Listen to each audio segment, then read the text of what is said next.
идеологиялар көбейген сайын олардың ашық мәні қажет та.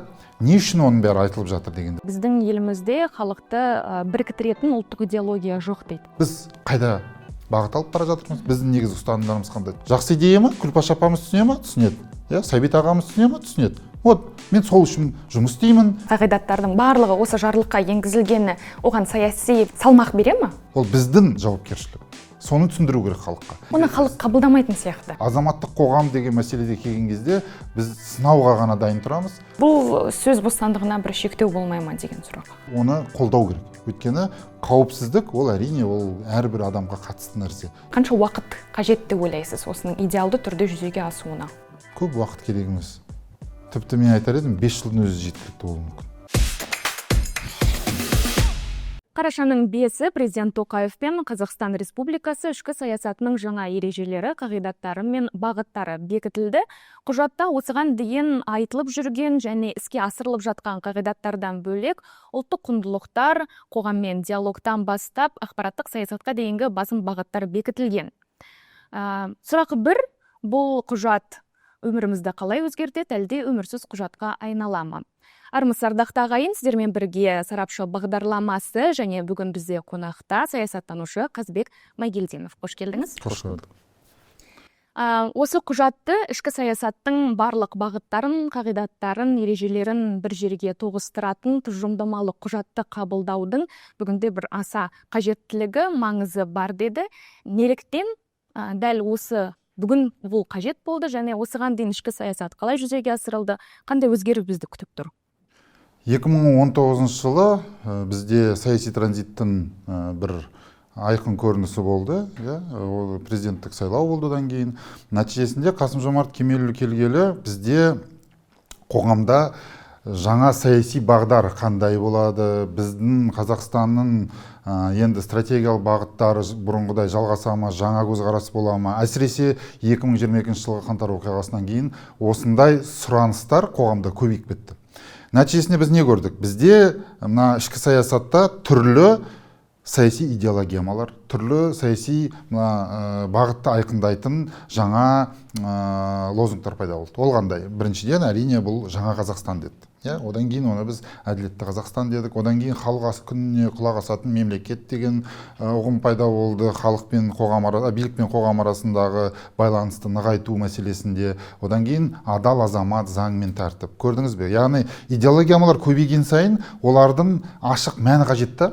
Не үшін оның бәрі айтылып жатыр дегенде. Осы кезде әрине мен осы 2019 жылдан бері өзімнің сарапшылық түрлі алаңдарда осы мәселені көтердім. Неге бізге осы халық үніне құлақ асатын мемлекет бізге тұжырымдамасы керек, көрейік. Ол нені білдіреді? Немесе айтылып жатады ғой, мысалы, мықты парламент, күшті президент, жаңағы ықпалды парламент, есеп беретін үкімет. Формула бар. Бірақ мағынасы, ішкі құрамы қандай деген. Міне осы тұрғыдан алған кезде менің ойымша ұлттық құрылтайдың 4-ші отырысындағы президентке қойылған сауалдардың бірі осы болды. Бізге осы барлық идеологияларды, барлық осы айқындалған бағыттарды түсіндіретін біріншіден. Одан кейін оның ішкі құрамын ашып беретін бір концептуалды құжат керек болды. Концептуалды құжат. Ол сарапшылар үшін де, ол тіпті мысалына сіз айтып отырған, біз айтып отырған ішкі саясат туралы тұжырымдама, бұл негізгі мақсаты бұл мемлекеттік органдар, енді мемлекеттік институттар бар, ішкі саясат бөлімдері бар әрбір облыста. Яғни осылардың құрылымдық негізде осы органдарға бір кітапша сияқты. Біз қайда бағыт алып бара жатырмыз, біздің негізгі ұстанымдарымыз қандай. Сондықтан осы тұрғыдан мен айымша жауап ретінде келген құжат.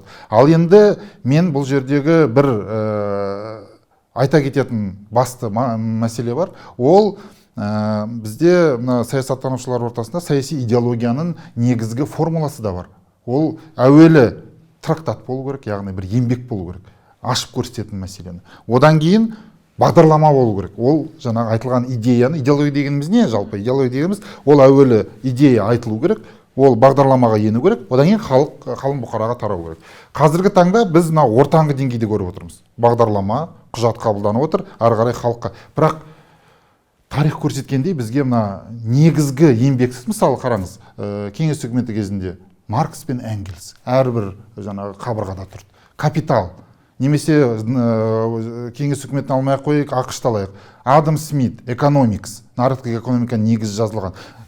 Тіпті енді тарихта болған тұлға ғой, Адольф Гитлер, Mein Kampf. Яғни бізде осындай бір тұғырнамалық еңбек керек негізі. Өйткені біз сол тұғырнамалық еңбектен идеяны көреміз, болашаққа бағдарды көреміз. Біз ол жерден философиялық тұрғыдан осы не үшін жасалынатын туралы бастаманы көреміз. Сондықтан менің ойымша, әрине құжат қабылданды, ол сұранысқа байланысты келді. Бірақ енді бізге сол құжаттың алғышартын жасайтын тағы да бір жақсы бір осындай еңбек қажеттілігі туып тұрған сияқты. Ол еңбектің де мысалы алдағы уақытта түрлі бағыттарды түзеуге де негіз бола алады деп ойлаймын. Сондықтан енді біз алғашқы қадамды жасадық, бірақ біз ортадан старт жасап отырмыз. Ортадан жаңағы қадам жасап отырмыз. Ал идеология мықты жұмыс істеу үшін, әсіресе мемлекеттік идеология. Мысалы қараңыз, 34 жылдық тәуелсіздігімізде біз деген Қазақстан 2030 деген мысалы кітап болды. 97 жылы жазылды. Одан кейін 2050 стратегиясы болып өзгерді. Мәңгілік ел идеясы болды, рухани жаңғыру идеялары болды. Олардың жаңағы негіздемесі ретінде мысалы жаңағы бағдарламалық мақала деді, басқа деді. Бізге негізі сондай бір еңбек қажет ау. Ол еңбек өткені ертеңгі күні екінің бірі саяси тұрғыдан мысалы түсіне бермесе де, ең болмағанда болашаққа бағдардың бір мәнісін түсінуге. Ол жаңағы көркемдік шығарма ретінде тілде жазыла ма? Ең бастысы халыққа түсінікті болу керек қой. Біз қазір түсіндіріп береміз құжатты. Біз қазір құжатты айқындап береміз. Ол да жақсы. Ол мемлекет, тағы да қайталап айтамын, мемлекеттік органдармен сол шенеуніктерге қосымша бір көмекші құрал. Міне, мен солай түсіндім бұл құжатты. Ал енді оның негіздемесі қайда жатыр? Оған бір кішкене әлі де болса да ой салар, әлі де болса да ойланатын бір жайт сияқты. Халық арасында мынандай пікір бар да, біздің елімізде халықты біріктіретін ұлттық идеология жоқ дейді. Мысалы, шынымен ол кеңес үкіметінде, жаңағы фашистік Германияда, бүгінгі Америкада ол барлығы бар, ал бізде бұндай ұлттық идеология жоқ дейді. Бұл осы ішкі саясаттың жаңа жарлығы сол ұлттық идеологияға бізді әкеле ала ма? Ол жерде былай деп жазылған. Мысалы қараңыз, 6 қағидаты бар, 7 бағдары бар, құндылықтары бар, тіпті символизм нышандары да бар. Жауқазын деп жатыр, домбыра деп жатыр, басқа деп жатыр. Бірақ идеология бұл жерде қандай болу керек? Бұл жерде мысалы ауылдағы жаңағы Сәбит ағамыз, немесе ауданда жүрген Күлпаш апамыз, ол құжатты оқымау керек. Олар ең алдымен бұл құжаттың басында не тұрды? Яғни біздің негізгі мақсатымыз не деген сұраққа жауап беру керек. 2030, Қазақстан 2030 кітабы кезінде біз енді студент болдық қой, мектепте оқыдық. Ол жерде былай түсіндірді, 2030 жылы біз Дубай боламыз. Дұрыс па? Біз Дубай боламыз, сондай дамыған 30 мемлекеттің қатарына қосыламыз. Ол 2050-дің стратегиялық құжатына да кірді сол идея. Өйткені енді біз сәл кешеуілдеп қалдық, жаңағы сөйтіп қалдық, болмай қалды деді. Жарайды. Бірақ идея жақсы ғой. Дубайда тұрамыз, енді не үшін жасалып жатыр деген кезде бірақ жауап, Дубайда тұрамыз.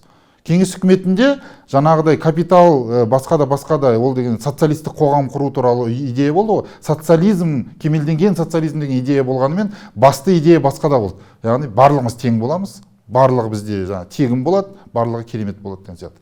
Жақсы идея ма? Күлпаш апамыз түсіне ме? Түсінеді. Сәбит ағамыз түсіне ме? Түсінеді. Вот, мен сол үшін жұмыс істеймін, мен сол үшін жаңағы еңбек етемін, мен сол үшін барынша күш саламын. Міне, идея. Сондықтан бұл жерде жаңағы құжат, ол тағы да белгілі бір қоғамның өкілдеріне деп айтайықшы, ол мемлекеттік қызметте жүрген азаматтарға ол жақсы құрал. Бірақ халыққа жаңағы ұлттық идеология сұранысына, мысалы, әділетті Қазақстан дейді. Жақсы, әділетті Қазақстан идея ретінде жақсы болғанымен, ол жүзеге асыру үшін онда жаңағы құжаттағы ең алғашқы қағидатты сіздер қазір көрсетіңіздер. Алғашқы қағидаты қандай? Ол заң мен тәртіп. Заң мен тәртіп, заң алдында бәрі тең болады дегендей. Бишімбаев ісін көрдік, қазір біз көріп жатырмыз, соттарды реформа жасап жатыр. Яғни ол не деген сөз? Жаңағы алғашқы қағидатты жүзеге асыру үшін оны нақты көрініспен, нақты халық сенетіндей, халықтан ертеңгі күні жаңағы сенім ұялап тұратындай жағдайға жеткізу керек. Мүмкін сол кезде әділетті Қазақстан идеясы, яғни олар балаларымызға айтамыз, сендер ертең қорықпаңдар, бір нәрсе болса көшеде сендерді полициямыз біздің құтқарып алады, ертең алаяқтарға тап болсаңыздар, біздің сот әділ сот шешім шығарады. Міне, осы идея қалып келе жатырмыз ба? Жақсы, онда реформаларды бүгін істедіңіздер, сенімді бүгін оялаттыңыздар, сонда ғана болашаққа жаңағы жетелейтін идеяңыз жұмыс істейді. Айтпейінше, онда басқа идея ұсыныңыздар. Өйткені адамдарға сенім керек. Адам сеніммен ғана алға жылжиды. Біз ертеңгі болашаққа бір сеніммен қарауымыз керек. Ал адамдарға идеология осыны беру керек. Ең болмағанда біз не үшін жұмыс істеп жатырмыз? Не үшін тіпті қиналып жатырмыз ба? Кредит, несиенің астында қалдық, бірақ не үшін осының бәрі? Дубай болу үшін ба? Жақсы. Немесе жаңағы әділетті Қазақстан ертең барлығымыз заң алдында тең болу үшін ба? Жақсы. Сондықтан тағы да қайталап айтам, идея мына жағы болмаса да, оның қағидаттары жұмыс істеу, құндылықтарын жұмыс істеуін көрсету керек. Оны бір ғана, айтып отырмын, бір ғана мысалмен көрсетпеу керек. Күнделікті көрсете беру керек. Күнделікті жаңағы пропаганда дейді, күнделікті мына халықтың санасына, халықтың көз алдына міне заң деген мынау болады, тәртіп деген мынау болады. Міне кеше ұсталды шенде, міне бүгін жазасын алды. Міне деп осылай көрсете берсе, ол тәртіпке бағына бастаймыз. Ол тәртіпті біз қабылдай бастаймыз. Және де ертеңгі күні басқаларға да айта бастаймыз. Мынаны істеме. Мына жасаған үшін сіз тәртіп бұздың ба? Бұл үшін жазам болады дегендей. Сондықтан бұл жердегі ең басты мәселе міне осы сенім ұялату. Заң және тәртіп қағидатын қоса алғанда, енді басқа қағидаттардың барлығы осы жарлыққа енгізілгені оған саяси бір салмақ бере ме? Бұл қағидаттардың орындалу барысына?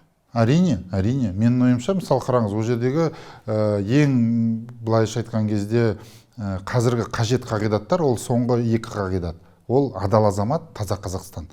Осы арқылы шығып кетуге болады. Өйткені халық үніне құлақ асатын мемлекет, жаңағы күшті президент, ықпалды парламент, бұл саясиланған қағидаттар. Оны жарайды, жаңағы саяси органдар, немесе саяси институттар, мемлекеттік институттар жүзеге асыра берсін. Халыққа қатысы қатты көп емес. Бірақ адал азамат, таза Қазақстан, ол біздің жауапкершілік. Біздің ауламыз таза болсын деген, немесе біздің аймағымыз таза болсын деген, ол біздің жауапкершілік. Әрине, мемлекеттік органдар жағдай жасау керек, бірақ біз қоқыс лақтырмауымыз керек көрінген жерге. Біз ана жерде қақырып, мына жерде түкіріп жүрмеуіміз керек. Ол біздің жауапкершілік. Соны түсіндіру керек халыққа. Ал адал азамат деген тағы да, мысалы айтуға тырысады, парақорлық, жалпы жемқорлық деген қайдан шығады? Жемқорлық деген ол параны алушы ғана емес қой, параны беруші. Әрине айтады. Әрине, бізде айтады былай дейді, пара дегеніміз, параны бермесек біз мәжбүрміз дейді. Енді бұл жерде біз анықтап алайық, біз жемқорлықпен күрескіміз келе ме? Біз жемқорлықты жоқ қылғымыз келе ме? Онда өзімізден тыйым салып, өзіміздің жауапкершілігімізді арттырып алайықшы әуелі. Содан кейін бәлкім жаңа үлкен өзгерістер пайда болатын шығар. Сондықтан осы екі қағидат, алтауының ішіндегі, мен не үшін айтып отырмын? Яғни ең алғашқы қағидат, заң мен тәртіппен соңғы екі қағидат, таза Қазақстан мен адал азамат, бұл бір-бірімен өте байланысты. Яғни заң реформасы, жаңағы тәртіпті енгізу мәселесінде мемлекеттік органдар, жаңағы арнайы осы бағытта жұмыстарын жасап, заңдар қабылдап, негізгі бір бағыттарды анықтай берсін. Бірақ мына жақтан біз де көмектесейік. Мына жақтан да жауап болу керек. Мына жақтан да жауапкершілік мәселесі көтерілу керек. Жақсы мысалдарды біз өте қатты қолдаймыз ғой. Кезіндегі Фукусимада болған жағдайда, Жапонияда. Біз халық нені көрді? Бізге нені көрсетті Жапонияда? Яғни бәрі-бірімен көмектесіп жатыр. Жағдай ауырлаған кезде, мысалы, ол жерге жастар кірмесін, жасы үлкен адамдар кірсін. Өйткені енді түсінікті, моральдық тұрғыдан түсінікті жасап жатыр, көрдіңіз бе?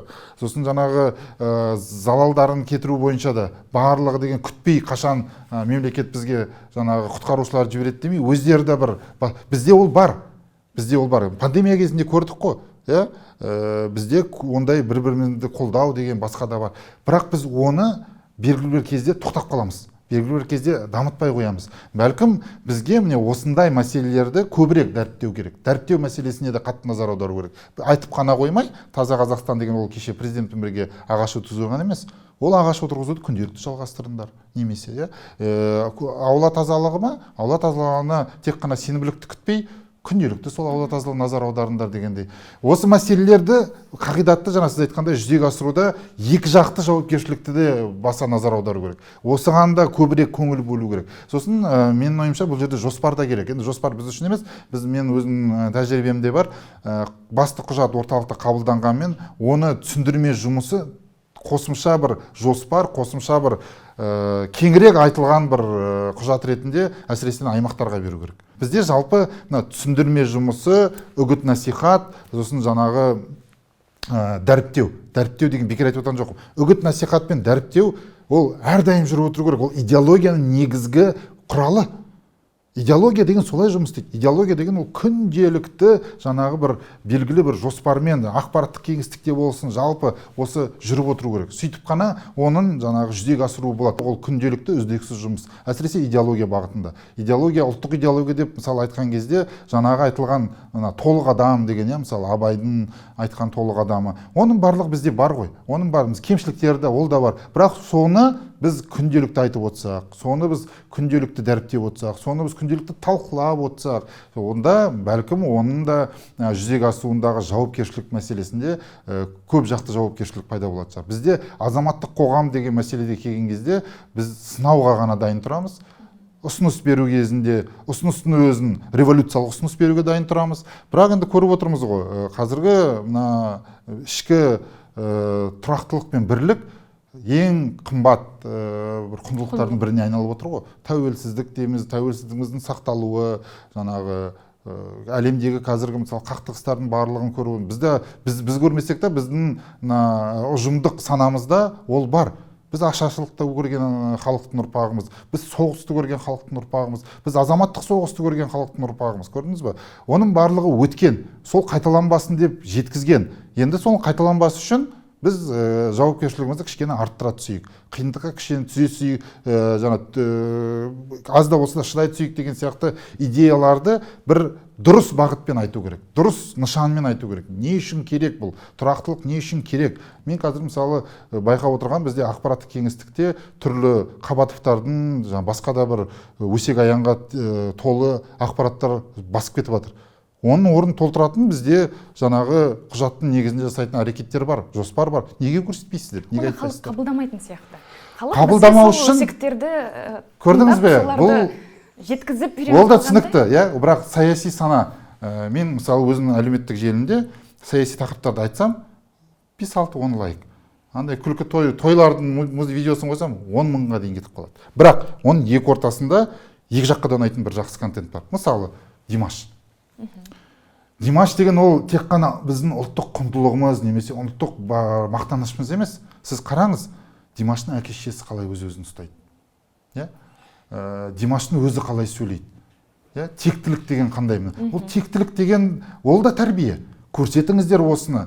Димаштың әке-шешесі қалай? Мысалы, ол деген ақша құмарлыққа, билік құмарлық немесе мақтаншақтыққа кетіп қалған жоқ. Қаншама Лондон, Париж, Нью-Йорктарды бағындырып отырған мақтанып кетуге жағдай болатын еді, мастанып кететін де жағдай болатын еді. Бірақ тектіден текті туады деген қазақтың мақалы. Мен соған келтіретін. Біз де текті халықтың ұрпағымыз.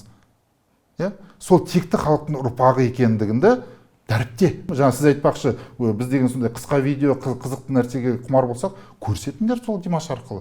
Кім сізге кедергі? Сол арқылы жаңағы ішкі саясатты жүзеге асырыңдар. Кім сендерге кедергі? Бізде көрсетпейді, бізде дәріптемейді, бізде үгіт жасамайды.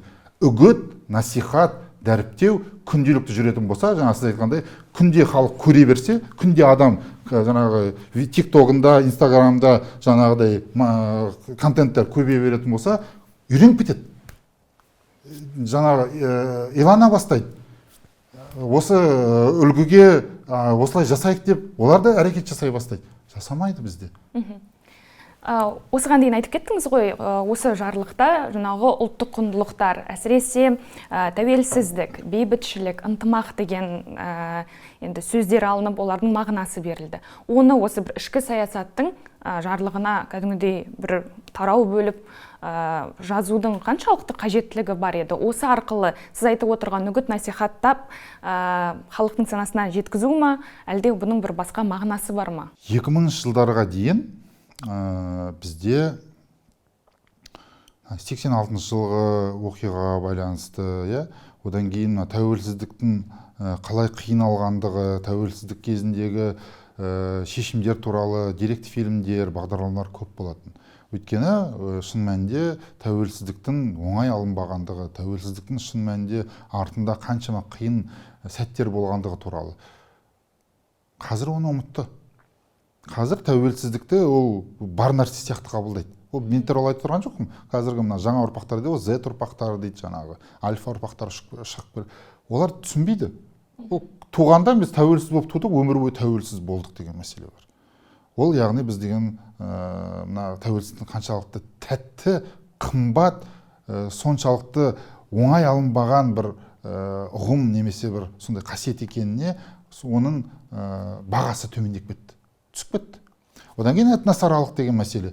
Татулық мәселесі ол тек қана этносаралық емес, татулық мәселесі ол мысалы отбасыда татулық болмаса берекесі кетеді. Отбасы отаннан басталады деп кезінде бала кезінен өстік қой сол идеямен. Қазір ол идея жоқ. Ол идеяны қайта жаңғырту керек. Одан кейін жаңағы татулық мәселесін тағы айтып өтейін. Қазіргі таңда азайып баратыр, бірақ көп мысалдар бар. Шешендер мысалы өмір бойы қарыздарымыз қазақ халқына дейді. Кезінде депортация кезінде құтқарған. Кешегі мына Алатау Ситиде айтып жатыр, я ол жерге кәрістер келіп ақша салып жатыр дейді. Ол жерде жай ақша салып жатырған жоқ. Олар айтады, біз деген аз да болса да кезіндегі депортациядан аман қалған кәрістердің ұрпағымыз, біз соны өтеуге тырысып жатырмыз деп. Дәріпте неге айтпайсың сол туралы? Олар бекерден бекер істеп жатырған жоқ оны. Олардың да іштей осыған ризашылығы бар, үлкен ризашылығы бар. Сондықтан осындай кейстер, осындай бұның барлығы қажеттілігі жай ғана қағидаттың ішіне енгізіп қоймау керек, оны тағы да көбірек айту керек, оны тағы да түсіндіру керек. Өйткені біз құндылықтарды, осындай тәуелсіздік, татулық, бірлік деген сияқты құндылықтардың қазіргі таңдағы көкейкестілігі мен маңыздылығы сонда, тағы да қайталап айтқым келіп отыр. Тарихта біз оның бәрін көрдік. Азамат соғысы кезінде қызыл ақ болып, бауырға оқ атты. Ұлы Отан соғысы кезінде фашистердің астында, қол астында болған әскерге балаларды жіберіп, қаншама жетім қалды, жесір қалды. Ақтабан шұбырынды одан төмен кетейік, жоңғарлар кезінде. Барлығынан өтті. Қазір біз көршілерде соны көріп отырмыз. Сондай мысалдар көп. Сондықтан осының бәрін көріп отырып, біз түсініп отырмыз. Қазіргі таңда осы құндылықтар ертеңгі күні ол отаншылдыққа алып келеді. Әсіресе жас ұрпақтар санасында. Жас ұрпақтар санасында идеология үздіксіз неден балабақшадан бастап мына жоғары оқу орны, одан кейін мысалы сен қызметке келдің ба, ол жерде де осы үздіксіз идеология тұру керек. Біз оны жоғалтып алдық. Бізде қазір жеке балабақша болсын, қандай балабақша болсын, барлығы бір мемлекетте өмір сүріп жатыр. Сол мемлекеттің идеологиясы, сол мемлекеттің отансүйгіштігі, сол мемлекетке деген сүйіспеншілік негізінде тәрбиелену керек. Айырмашылығы жоқ.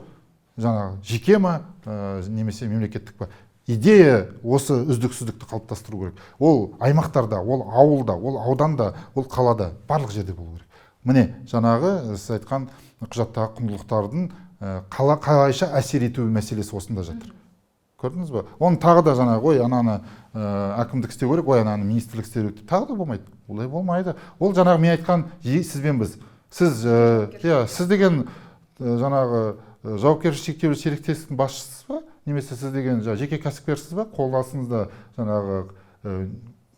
айырмашылығы жоқ. Қоқысты қайта өңдейтін зауыт па, немесе балабақша ма? Сіз мемлекеттік идеяны жүзеге асырушы азаматсыз. Сіздің қолыңызда коллектив бар, сіздің қолыңызда азаматтар бар. Сіз соларды тәрбиелейсіз, сіз оған жауап бересіз. Сіз жауапкершілікті осы жерден бастау керек. Яғни бұның барлығы көрдіңіз бе, айналып келген кезде өзімізге келіп тіреледі да. Айналып келген кезде қаншама сын айтайық, қаншама жамандайық, бірақ өзіміз кішігірім бастасақ, өзіміз кішігірім жағдайды қалыптастыра бастасақ, өз жеке ортамызда, сол кезде ғана бәлкім екі жақты мемлекет жасап отырған толқынды жаңа толқынмен қосамыз. Мемлекеттен сұрайық, талап етейік, мемлекетке сын айтайық, бірақ мына жақтан толқын тоқтамау керек. Бір-бірін сол кезде толықтырушы болады. Ішкі саясаттың 7 бағыты бекітілді ғой, сондағы бірі ақпараттық саясат, сонда жалған ақпарат пен деструктивті идеологияға қарсы іс-қимыл міндеттеледі. Бұл сөз бостандығына бір шектеу болмай ма деген сұрақ.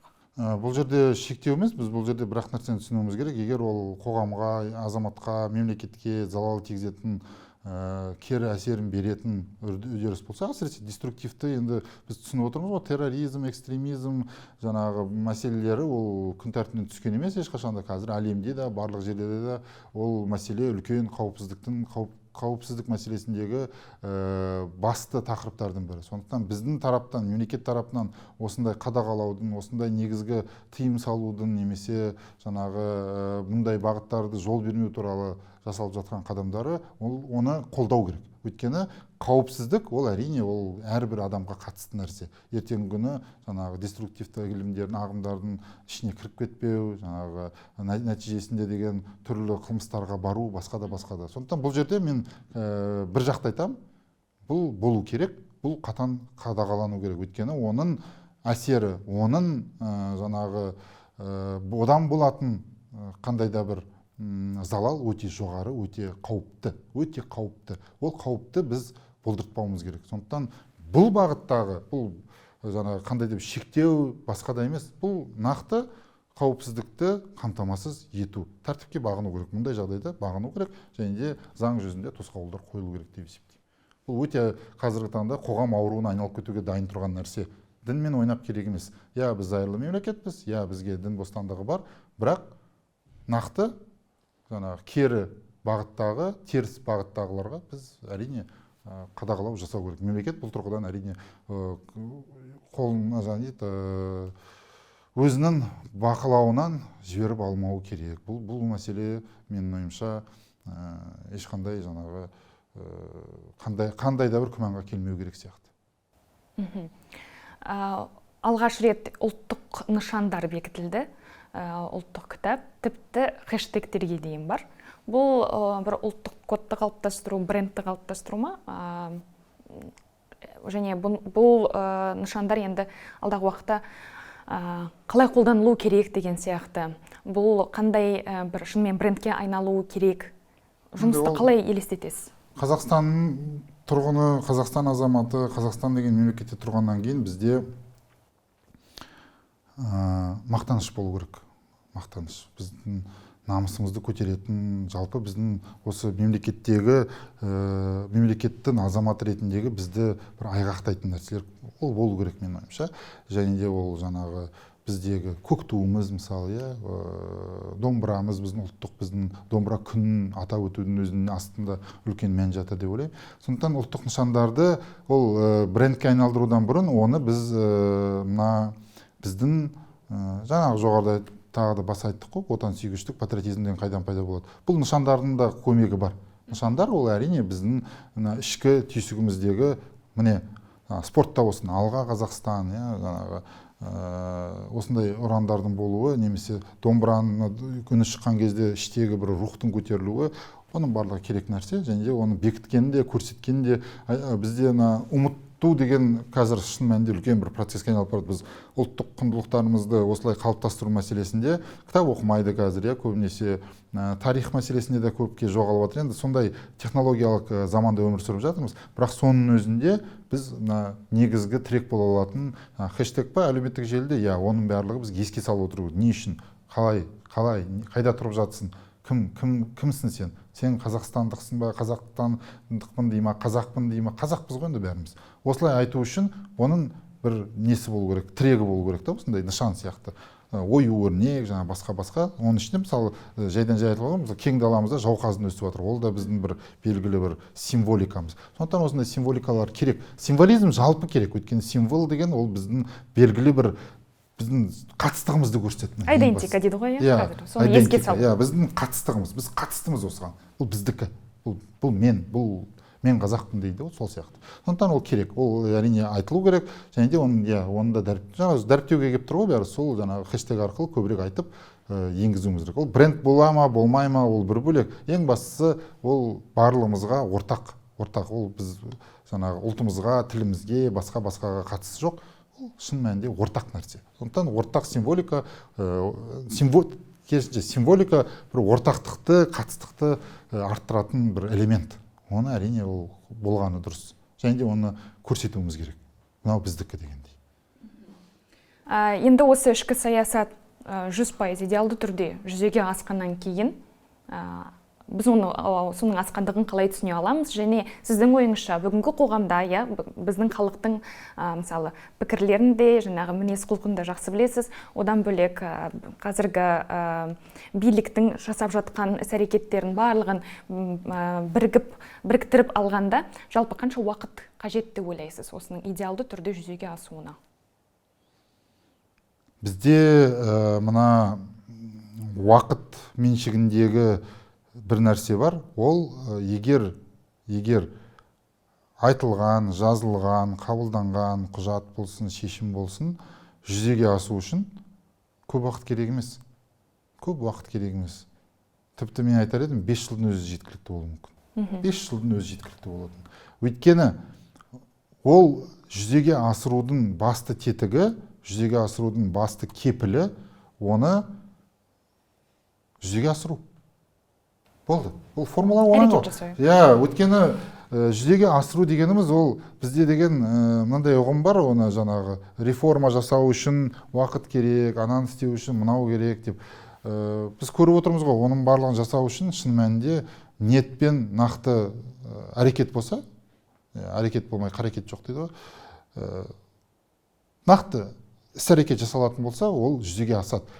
Ол мысалдар көп әлемде мына Ли Куан Юдің кезіндегі стратегиясын айтады, Саакашвилидің реформасын айтады, ойбай, даже тіпті ана кезіндегі не дейді, Столыпин реформасы дейді, кез НЭП дейді, кез жаңа экономикалық саясатты біз оны қайталауға да тырыстық. Оның барлығын болатын еді істеуге, бірақ әрекеті аз болып қалды. Әрекеті нақты болу керек. 5 жылда қағидатын әрбір 6 қағидат бойынша, 7 бағыт бойынша нақты жоспар құрылып, нақты көрсеткіштер көрсетіліп, және талап қойылып, жауапкершілікпен бәрі жүзеге асатын болса, 5 жыл жеткілікті.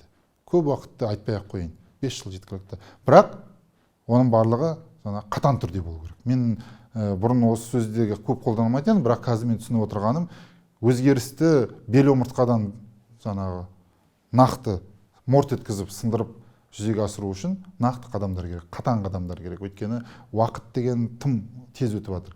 Әсіресе цифрландыру, басқа да қазір біз көріп отырмыз, өзгерістер тым жиілеп кетті. Жасанды интеллектіміз бар, басқа да бар. Сондықтан міне осы мәселелерде бізге қатал қадамдар жасалатын болса, осы алдағы 5 жылда, мысалы осындай 5 жылда да бекер айтып отырған жоқпын, мүмкін 2030-да бір белгілі межеге де жетіп қалатын шығармыз, көрсеткіш болатын. Енді 2030-ды солай қарсы алсақ, менің ойымша сенің мәселесі тағы да жақсарып қалатын сияқты. Сондықтан мен ойлаймын, осыған қатты назар аударуға тырысу керек, және де жүзеге асыру керек. Болды. Қазбек мырза, мән мағыналы әңгімеңізге көп рахмет.